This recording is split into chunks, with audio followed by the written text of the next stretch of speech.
പിന്നെ ഇത് വൈറലാവാൻ വേണ്ടിട്ടല്ല, ഒരു നാടിന് വേണ്ടിയുള്ള പ്രതിഷേധ. കുളിപ്പിച്ചോളി.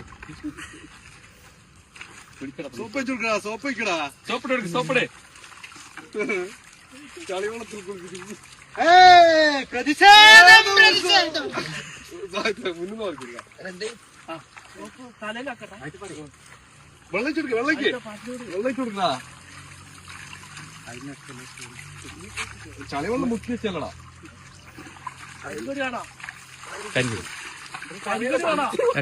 കേരളത്തിന്റെ തന്നെ അറിയപ്പെടുന്ന ബാണാസുര ഡാമിലേക്കുള്ള വിനോദസഞ്ചാര മേഖലയിലേക്കുള്ള മെയിൻ റോഡാണിത്. അതുപോലെ തന്നെ ഒരു ദിവസം 5000 മുതൽ 6000 വരെ വണ്ടികൾ പോകുന്ന മെയിൻ റോഡാണിത്. കഴിഞ്ഞ 15 വർഷമായിട്ട് ഈ റോഡുള്ളത് ജില്ലാ പഞ്ചായത്തിന്റെ കീഴിലാണ്. ഇന്നേ വരെ ഈ റോഡിൽ ഒരു അറ്റകുറ്റപ്പണിയോ കാര്യങ്ങളോ നടത്തുന്നില്ല. ഇതിപ്പോ ഈ ഇരുവട്ടം മണവാട്ടി എന്ന് പറഞ്ഞ സിനിമയുണ്ട്. അതിനകത്ത്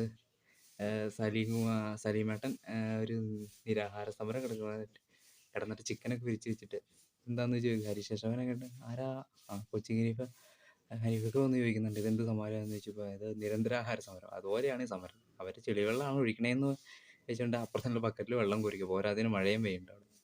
അത് എന്തായാലും ഞാനത് ചെളിവെള്ളം കോരി ഒഴിക്കണമെന്ന് പറയില്ല, പ്രോത്സാഹിപ്പിക്കില്ല. കാരണം അതിനകത്ത് എന്തൊക്കെ രോഗങ്ങളുണ്ട്, അഴുക്കളുണ്ട്. ആ റോഡ് നന്നാക്കാത്ത ആൾക്കാരെ പിന്നെ ഈ പുള്ളിയെ പ്രതിഷേധിച്ചു എന്ന് പറഞ്ഞ് അസുഖം പിടിച്ചിടുന്ന അവരൊന്നും നോക്കില്ല.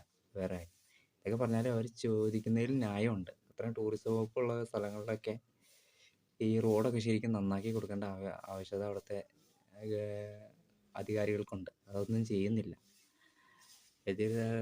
ചെയ്യുന്നില്ല. അതിൻ്റെ ഒരു പ്രതിഷേധമാണ് കണ്ടത്. തീർച്ചയായിട്ടും അവർ സേഫ്റ്റിയോടെയൊക്കെയാണ് പ്രതിഷേധം ചെയ്യുന്നത്. ഇനി വേറെ ആരും കണ്ടിട്ട് ഈ ചെളിവെള്ളത്തിലൊന്നും ചാടാൻ നിൽക്കണ്ട. അവർ ആ മറ്റേ ബക്കറ്റിലുള്ളവർ കോരി വെച്ചാൽ അവർ ചെയ്യുന്നത്. അവർ ഒരു വൈറലാവാൻ വേണ്ടിയിട്ടൊന്നും അല്ല. ആ പറയണ പോലെ തന്നെയാണ് ഇതുപോലെ മിക്ക റോഡുകളിലെ അവസ്ഥ ഇതൊക്കെ തന്നെയാണ്. അപ്പോൾ ഈ ഒരു മിനിമം എങ്കിലും ആ റോഡൊക്കെ ശരിയാക്കി വെക്കുക, കൊടുക്കുക. എന്തിനാണ് ആൾക്കാരെ ദുരിതമാക്കണത്? വാഹനാപകടങ്ങളൊക്കെ കുറയ്ക്കാനൊക്കെ ഒരുവിധം ഈ റോഡിൽ കുഴികളൊക്കെ തന്നെ ഒരുവിധം കാരണമാകാറുണ്ട്. അപ്പോൾ ചെറിയൊരു തുക എടുത്ത് എമൗണ്ട് എടുത്ത് അത് ഫുള്ള് റോഡ് പണി ഉണ്ടാവും. അതെങ്കിലും അടച്ച് സേഫ്റ്റി ആയിക്കൂടെ?